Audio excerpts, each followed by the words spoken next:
낸시 라이트 볼이라는 성도가 있습니다. 이분은 사진 나온 분인데 아프리카에 갔다가 에볼라라는 치명적인 질병에 걸렸습니다. 이런 상황이라면 사람들은 이렇게 말했을 것입니다. 하나님, 왜 내게 이런 질병을 주셔서 나를 죽게 하십니까? 그런데 낸시의 고백은 많은 사람들에게 감동을 주었습니다. 이 낸시 라이트 볼이 한 말이 옆에 영어로 되어 있는데 이런 뜻입니다. 하나님은 선하시다. 하나님은 내가 에볼라에 걸리기 전에도 선하시고 에볼라에 걸렸을 때도 선하시다. 하나님이 내 생명을 취하시든지 아니면 나를 고쳐주시든지 하나님은 항상 선하시다. 그런 고백입니다.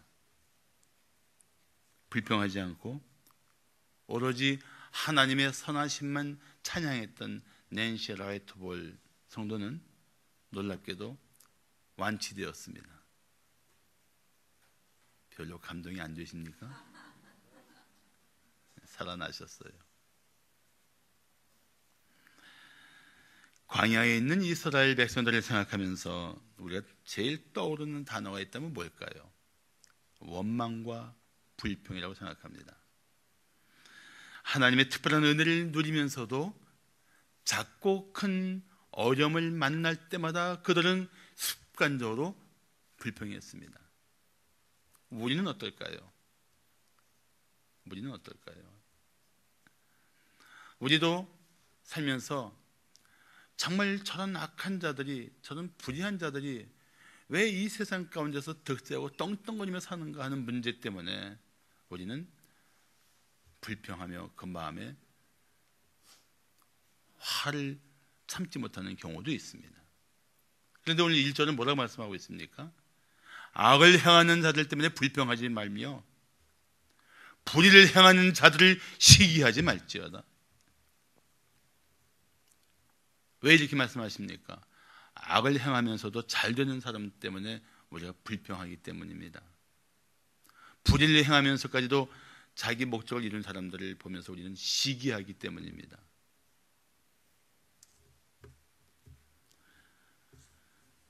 이것은 불평하는 순간 하나님께 투정하는 것입니다. 뭐라고 투정합니까? 하나님, 왜 저런 악한 자들이 세상에서 잘 되게 하시고 왜 나같이 하나님을 따르는 사람은 이렇게 살아야 합니까? 근데 이 질문이 맞는 말입니까? 불평하면서 하나님 앞에 푸념하는 이 어리석은 투정이 이게 맞는 표현입니까? 사실은 맞지 않습니다. 이것은 지극히 선하신 하나님께 감히 할 소리가 아닙니다. 하나님이 악한 자를 축복하시고 하나님이 사랑하시는 자들에게 일부러 고통을 주시는 분이십니까? 절대 그러실 분이 아니지 않습니까? 그렇다면 우리는 그렇게 믿음 없이 하나님 앞에 불평하고 원망해서는 안 됩니다. 우리가 성도인데 하나님의 특별하신 사랑과 은혜를 입은 자들인데 어떻게 악한 자들을 부러워할 수 있습니까? 오늘 2절은 이 악한 자들의 말로를 보여주고 있습니다. 자, 2절을 보시면 그들은 풀과 같이 속히 배임을 당할 것이며 푸른 채소같이 쇠잔할 것이미로다. 이스라엘은 겨울에 풀들이 막 웃자랍니다. 엄청나게 자랍니다. 그래서 봄이 되면은 낫에 다 베어지든지 혹시 낫을 대지 않아도 여름 뜨거운 햇볕 속에서 다 그 풀들이 쇠잔해집니다. 말라 죽습니다. 이절 말씀을 통해서 우리가 볼 수 있는 것은 무엇입니까? 악인의 형통함이 이런 풀과 같다는 것입니다. 그 종말은 심히 허무할 것입니다. 그래서 잠언 1장 6절을 말씀하기를 속이는 말로 재물을 모으는 것은 죽음을 구하는 것이라 곧 불려다니는 안개라고 말씀하고 있습니다. 수단과 방법을 가리지 않고 자기 욕심을 채우고 더러운 야망을 이룬 사람들에게 그 자체가 결코 축복일 수가 없습니다. 그 끝은 아주 비참할 것입니다. 그러니까 사랑하는 성도분 여러분들에게 권하노니 악한 자들의 형통을 부러워하지 마십시오. 불의한 자들의 잘되는 모습 때문에 시기하지 마십시오. 죄가 잠시 판치는 세상에서 우리는 더 힘써서 성도답게 살아야 마땅합니다. 자, 현실에서 불평하지 않고 성도답게 살려면 어떻게 해야 할까요? 오늘 우리는 본문 속에서 네 가지를 볼 것입니다. 첫째, 하나님을 신뢰해야 합니다. 악한 자들이 형통하고 불의한 자들이 잘되는 이 세상에서 우리는 불평하는 성도가 아니라 오히려 그런 세상을 보면서 하나님을 더 신뢰해야 한다는 것입니다. 미국의 강철 왕으로 불리는 카네기는 리더로서 실패하는 인간관계를 만드는 세 가지 C, 복숭아씨, 호박씨 이런 게 아니고 3C, 영어로 알파벳 C, 세 가지 C를 말해주고 있습니다. 그 세 가지 C는 뭐냐면 criticize, 비판, condemn, 비난, 그리고 complain, 불평을 말합니다. 그런데 이것은 이 세 가지 C는 인간관계에서만 실패하게 하는 요인이 아니고 하나님을 신뢰하는 일들에 있어서도 이것은 매우 치명적일 수 있습니다. 특히 불평은 그건 불신입니다. 하나님을 향한 불신앙 때문에 불평할 수밖에 없습니다. 그래서 우리가 불평하던 삶에서 벗어나려면 먼저 하나님과의 관계를 바르게 회복해야 합니다. 오늘 3절을 말씀하기를 여호와를 의뢰하고 선을 행하라. 땅에 머무는 동안 그의 성실을 먹을거리로 삼을지어다라고 말씀하고 있습니다. 사랑하는 성도 여러분, 불의한 자들의 재물이 부럽습니까? 그들이 소유한 것이 욕심이 납니까? 수단과 방법을 가리지 않고 뜻을 이룬 사람들의 성공이 부럽습니까? 그런 마음은 성도들이 가져야 할 마음이 절대 아닙니다. 부러워하면 안 돼요. 눈길조차 주면 안 됩니다. 오히려 그럴수록 우리는 하나님께 방향을 틀고 하나님을 신뢰하는 마음을 가져야 합니다. 오늘 3절에서 여호와를 의뢰하고 하는 이 단어를 영어 성경은 트러스트라고 번역하고 있습니다. 신뢰하라. 하나님을 신뢰하라. 악한 자들이 잘 되는 것, 그것 때문에 마음이 흔들리면 그 순간은 하나님을 바라보셔야 합니다.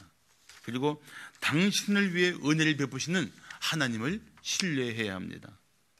당장 어려운 상황일지라도 반드시 도와주실 하나님을 신뢰해야 합니다. 오히려 악한 뜻으로 자기의 마음대로 살려는 사람들보다 더 놀라운 은혜를 가지고 우리 삶을 지켜주시는 하나님을 신뢰해야 합니다.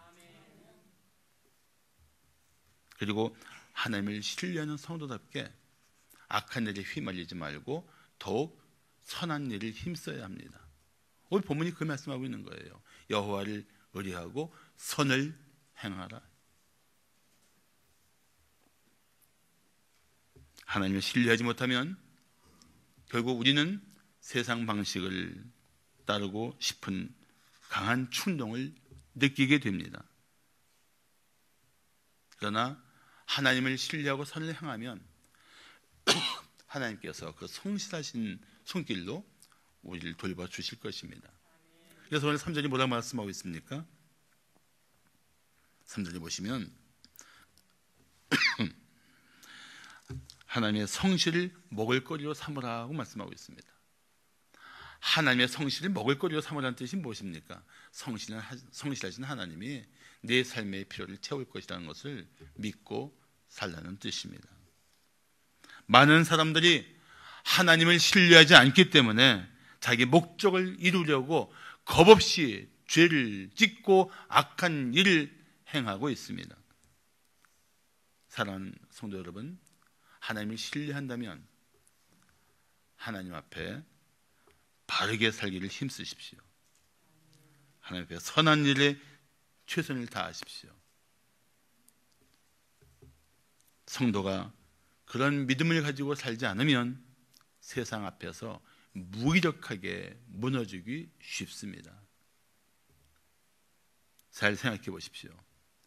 때로 성도가 세상에서 물질의 어려움을 당할지라도 하나님의 예비하신 은혜가 반드시 있습니다.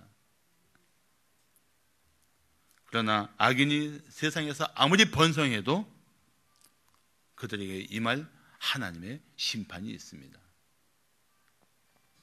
우리가 살면서 늘 결정하는 게 무엇입니까? 늘 선택해야 될 것이 무엇입니까? 당장의 만족을 구할 것인가? 아니면 영원한 복을 선택할 것인가?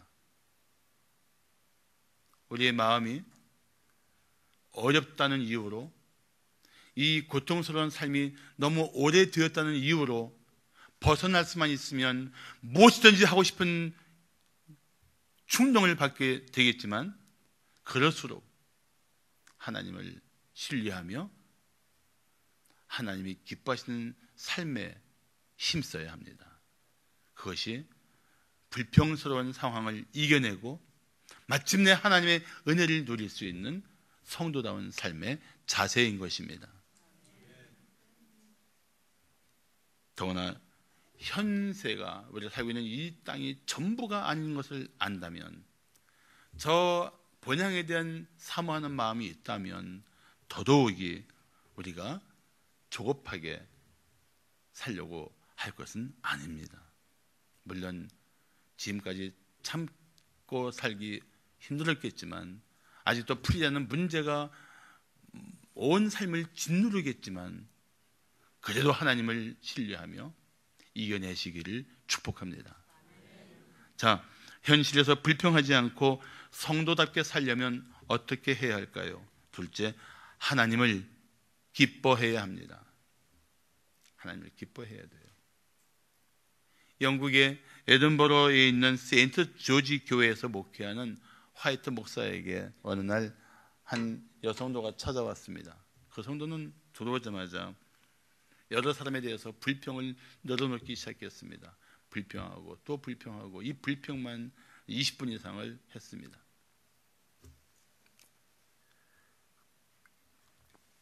화이트 목사는 조용히 그 말을 다 들어주었습니다. 그리고 그 여성도가 가려고 일어나자 목사는 미소를 지으면서 한마디 말을 했습니다. 성도님, 당신이 하나님께 받은 은혜를 결코 잊지 마세요. 하나님이 주신 은혜를 생각하면 사실은 우리는 불평할 일보다 감사할 일이 훨씬 더 많습니다. 훨씬 더 많아요. 그래서 이런 말이 있지 않습니까? 행복한 사람은 가진 것을 사랑하고 불행한 사람은 가지지 못한 것을 사랑한다. 하나님이 우리에게 주신 은혜들을 생각하고 그 은혜들이 얼마나 우리에게 복된 것인가를 생각한다면 우리는 감사의 노래를 불러야 마땅할 것입니다. 우리가 아직 가지지 못한 것이 있다면, 우리가 아직 가지지 못한 이유는 두 가지입니다. 두 가지예요. 하나는 아직 하나님이 안 주셨기 때문이고, 또 하나는 우리가 가지면은 우리한테 유익하지 않을 것 같아서 하나님이 막고 계신 거예요. 생각해보면 다 감사할 일입니다. 주신 것도 감사하고, 주실 것도 감사하고, 주시지 않는 것도 감사할 수 있어야 돼요. 그것이 하나님을 기뻐하는 성도의 자세입니다. 더구나 우리는 현실이 전부인 것처럼 살고 있는 사람들이 아니지 않습니까? 지금이 내 인생의 종점이고 종말입니까? 아니거든요. 앞으로도 하나님이 예비하신 은혜가 있습니다. 우리 삶은 현재 진행형이에요. 지금 우리 가운데 어려움 속에 있는 분이 언젠가 벌떡 일어나 하나님의 영광을 위해서 존귀하게 쓰임받을 수 있는 그런 은혜가 누구에게나 가능합니다. 가능해요. 그런 소망이 없이 어떻게 이렇게 불공평하고 엉망진창인 현실을 우리가 견뎌낼 수 있겠습니까?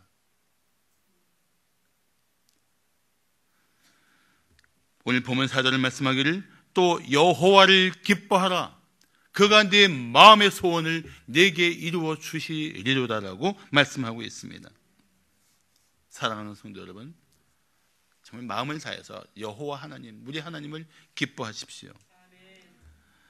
하나님께서 우리의 마음의 소원을 이루어 주실 것입니다.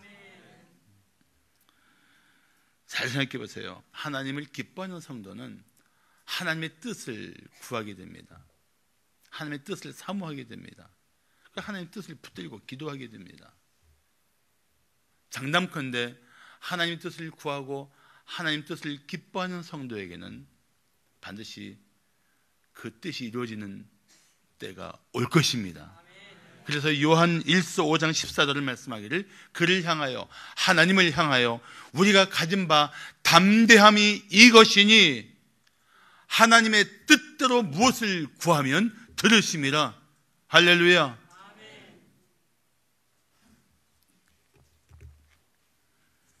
그래서 우리는 살든지 죽든지 오직 하나님을 기쁘시게 하는 삶을 살아야 합니다.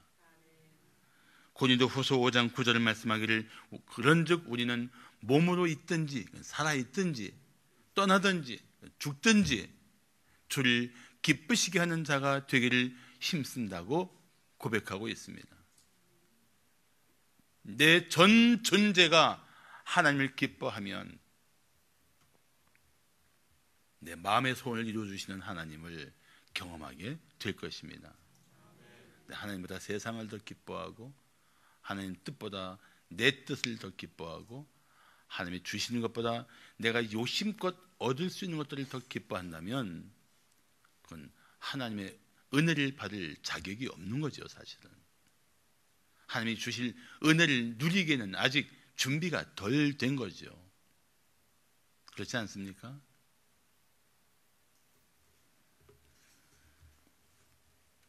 하나님을 기뻐하십시오. 당신의 소망을 이루어 주실 하나님을 기뻐하십시오. 이 믿음을 가지고 불평을 이겨내십시오. 이 믿음을 가지고 미래를 기대하십시오. 세계적인 신학자 J.I. 패커는 이런 말을 했습니다. 그리스도인의 소망은 하나님의 약속이 실현될 것을 미리 내다보는 믿음이다. 우리의 소망이 무엇인가? 하나님의 약속이 내 삶에 반드시 이루어질 것을 미리 내다보는 믿음이다. 하나님을 기뻐하십시오. 그분께 소망을 주십시오. 그렇게 하나님께서 여러분 믿음대로 역사하실 것입니다. 그날이 반드시 올 것입니다. 자, 현실에서 불평하지 않고 성도답게 살려면 어떻게 해야 할까요? 셋째, 자기 길을 하나님께 맡겨야 합니다. 시골 할머니가 수의사를 찾아가서 물었습니다.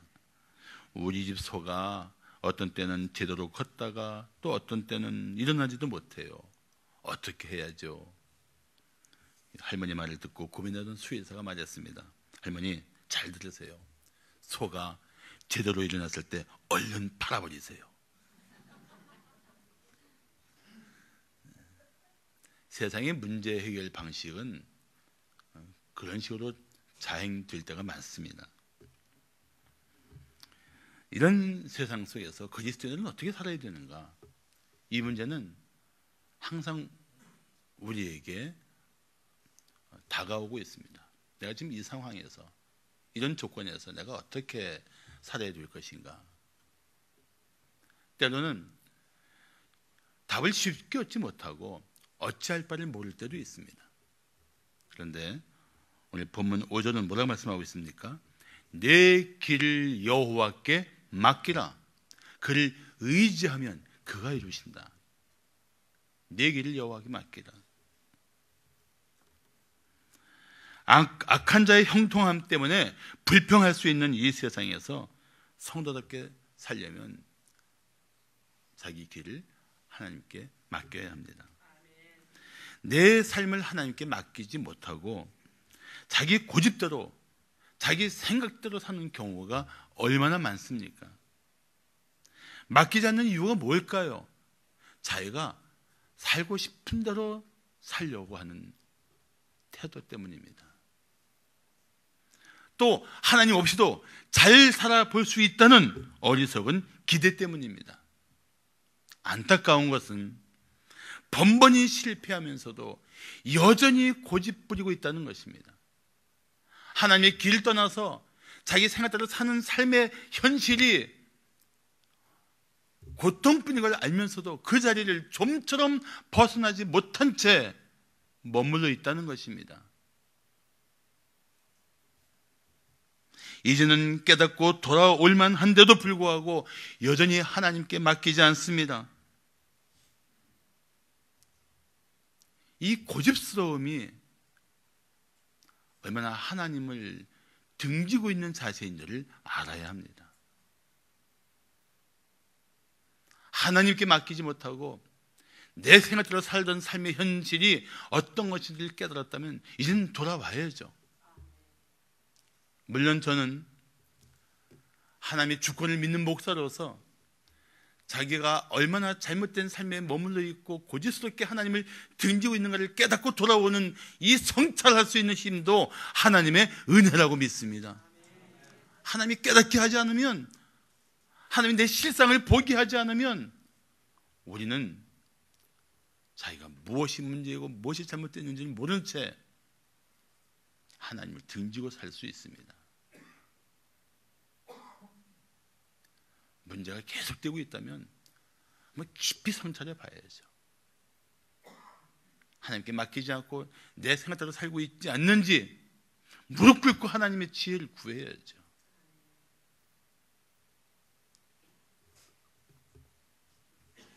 물론 하나님께 맡겼을 때에도 고난을 당할 수 있습니다. 하나님께 맡겼는데 여전히 문제가 있을 수 있습니다. 그런데도 불구하고 맡기는 사람에게는 하나님의 놀라우신 손길이 반드시 있습니다. 맡긴다는 말이 사실은 굴려 보낸다는 뜻입니다. 우리 손자 손녀 놀러와서 가끔 뭘 저한테 맡겨놓고는 뒤도 안 돌아봐요. 할아버지 알아서 하실 거야. 그리고 지네 일을 합니다. 그게 믿음이에요. 맡기는 것이 믿음이에요, 사실은. 그 믿음이 우리에게 없는 겁니다. 그러니까 맡기지 못하고 끌어안고 있고, 맡겨놨다고 해놓고도 돌려주세요. 다시 내가 좀 해봐야 되겠어요 하고 다시 또 자기가 끌어안는, 이게 바로 하나님 앞에서의 우리의 실상입니다.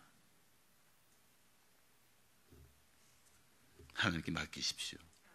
당신이 붙들고 늘어졌던 문제들을 하나님께 다 내려놓으십시오. 무거운 짐들을 지고 힘겨워하지 말고 하나님께 다 맡기십시오.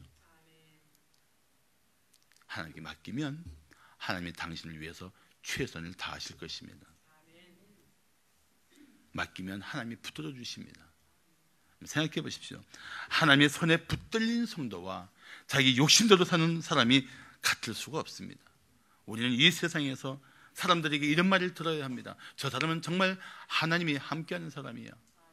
그 대표적인 성경 속의 인물이 누구입니까? 요셉이에요. 요셉. 그는 노예로 있을 때에도 불평하지 않았습니다.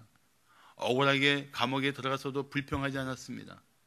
그는 언제 어디에 있든지 단지 주어진 일에 최선을 다했습니다. 그래서 요셉은 하나님이 함께하는 사람이라고 인정을 받았습니다. 그리고 그는 사람들에게 신뢰를 받았습니다. 그리고 그 하는 모든 일은 형통했습니다. 이것이 바로 세상 속에 살고 있는 성도들의 모습이어야 합니다. 우리가 그렇게 살아야 한다는 거예요.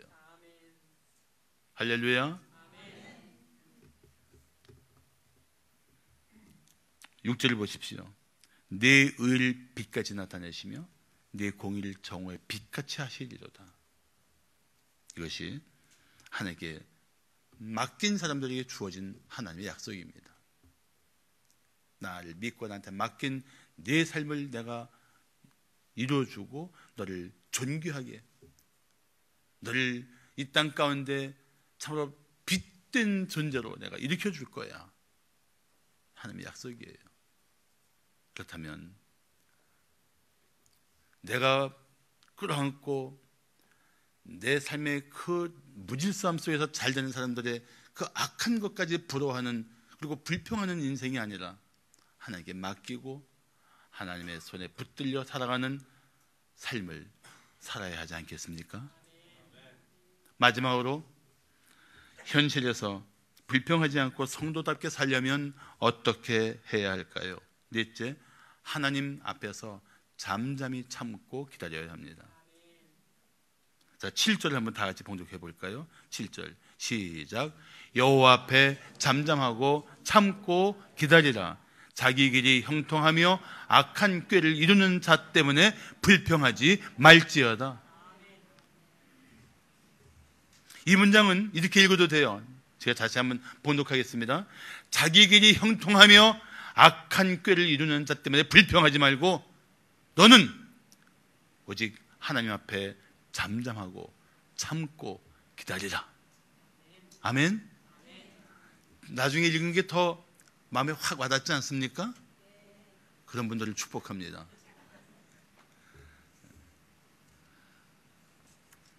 성도는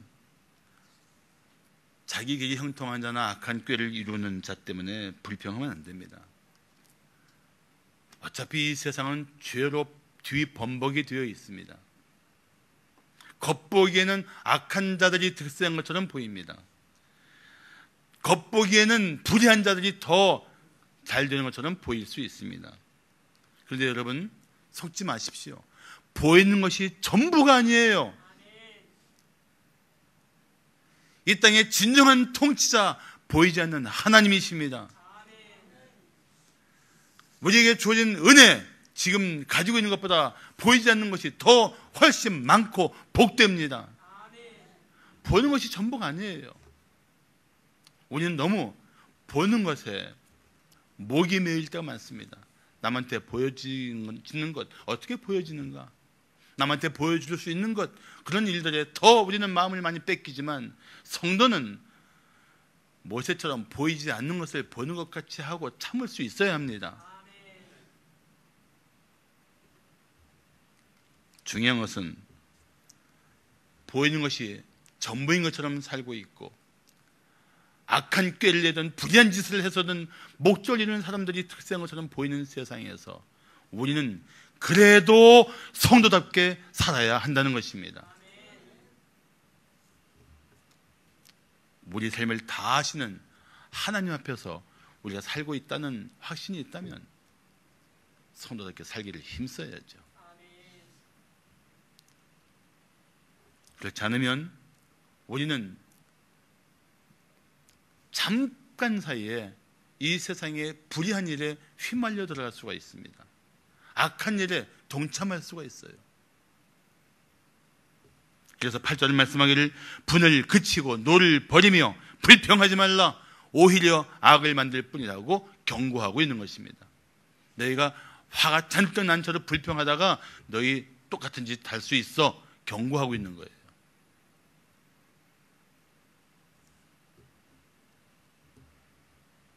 사랑하는 성도 여러분, 악한 자들을 위한 하나님의 진노가 있고 하나님이 사랑하시는 성도들을 위한 하나님의 은혜가 반드시 있습니다.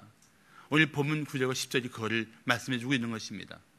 진실로 악을 행하는 자들은 끊어질 것이나 여호와를 소망하는 자들은 땅을 차지하리로다.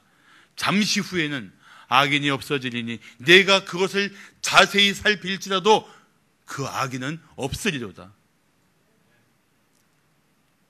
여러분, 잠시 무성하고 잠시 전 세계를 뒤덮을 것 같은 기세를 보인다 하더라도 하나님과 관계없는 것이면 그는 안개 같은 것이요, 허망한 것이요, 헛것입니다.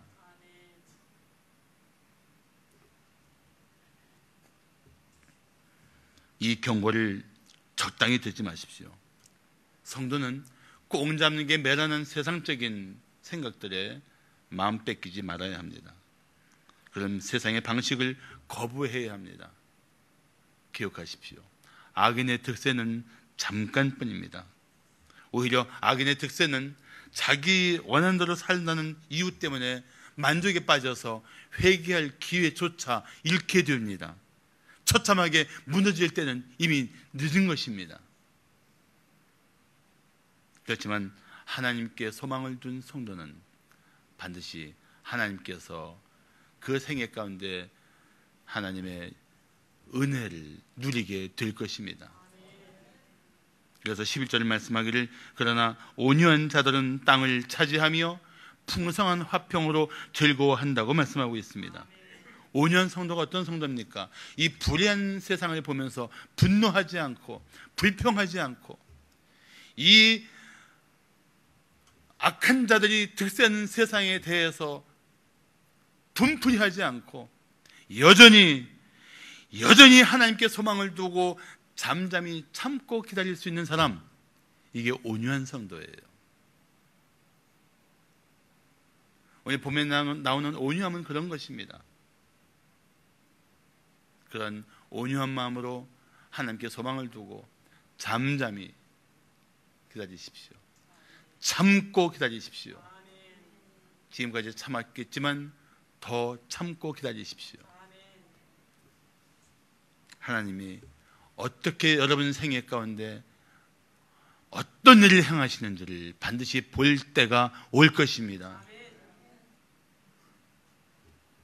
시편 37편은 악한 자들의 형통함을 보고 불평하는 성도들에게 단호하게 말씀합니다. 불평하지 말라. 영어는 딱 세 글자예요. Do not fret. 불평하지 마라.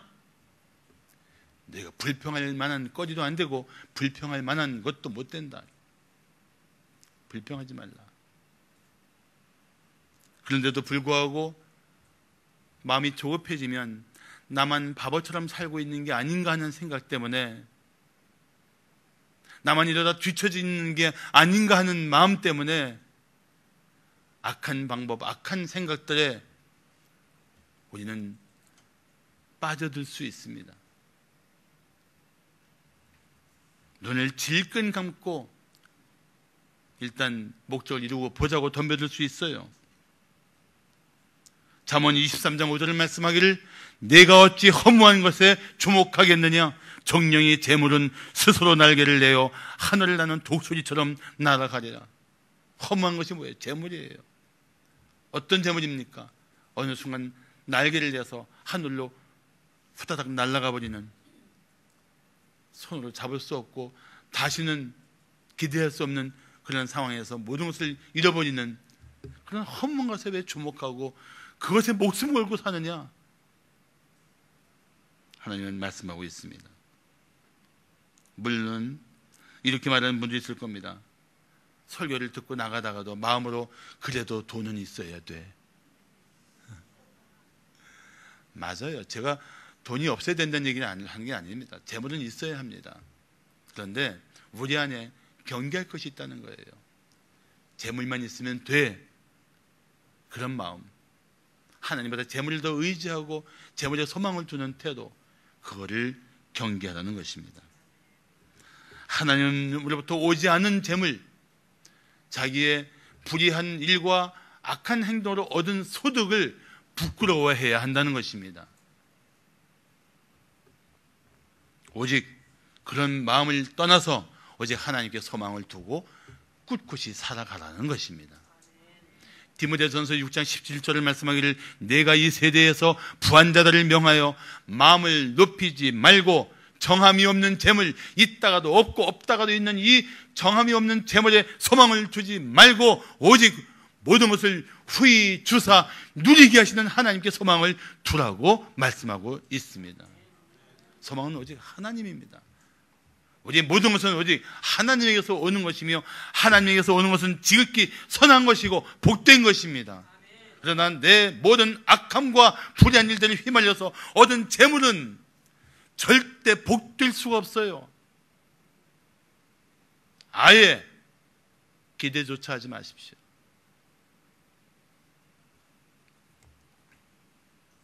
그래서 시편 37편 16절 말씀하기를 의인의 적은 소유가 악인의 풍부함보다 낫다고 말씀하고 있습니다.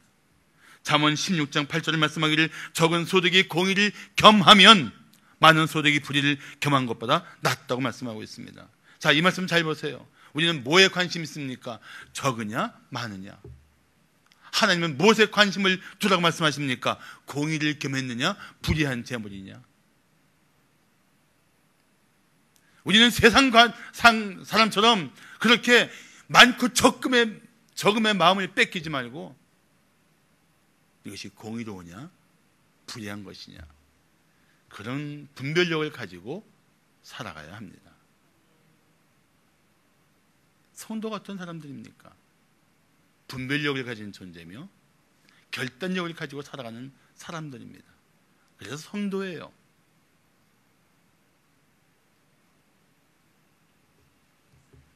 이제 악한 자들의 번영에 눈길조차 주지 마십시오. 고난 중에도 우리 삶을 가능하게 하신 하나님께 감사하십시오. 그리고 지금 현재 하나님이 나에게 맡기신 것, 내게 주신 것으로 하나님의 영광을 위해 어떻게 살 것인지에 초점을 맞추십시오. 그러면서 끝까지 참고 하나님만 신뢰하면 하나님이 주시는 은혜 자리에 우뚝 서게 될 것입니다. 그리고 세상은 당신을 통해서 지극히 선하신 하나님을 마침내 보게 될 것입니다. 기도하시겠습니다.